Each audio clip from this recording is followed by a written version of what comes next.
চুরি করা, প্রয়োজনে তাকে বধ করবে, বিনাশ করবে, শেষ করে দেবে। চোরের উদ্দেশ্য এটাই থাকে। তাই বলছে আমি কিন্তু এসেছি, আমার আগে অনেকে আসছে, অনেকে বলছে আমার আগে অনেকেই আসছেন। তাই যিশুর আগে আমরা দেখতে পাই অনেক নাম, অনেকে অনেকে আসছে, কেউ কিন্তু আমাদের জীবন দেওয়ার জন্য আসেনি। বলছে আমি এসেছি কিসের জন্য? জীবন, ও জীবন যেন উপচয়া পায়, উপচয় হয়। তুমি জীবনের কথা অন্যকে বলতে যাও।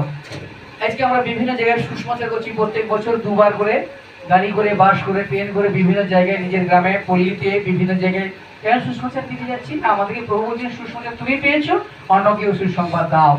তাই প্রভু যিশু এসেছিল যে তোমাকে আমি জীবন দিয়েছি, তুমি উপচে দাও।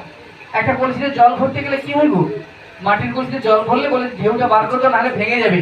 সেটা উপচিয়ে পড়া, যতটা উপচিয়ে পড়ে তত কিন্তু তৃপ্তিই আছে। এই জন্য আমরা যেন আরেকজনকে দিতে পারি। তাই যেন যিশু এসেছিল এই জন্যই, এবং তিনিই একমাত্র সেই উত্তম কি পালো, উত্তম মেষ পালো। হালেলুয়া। সেই একমাত্র উত্তম মেষ পালো, তার দৃষ্টান্ত কি? তার একই না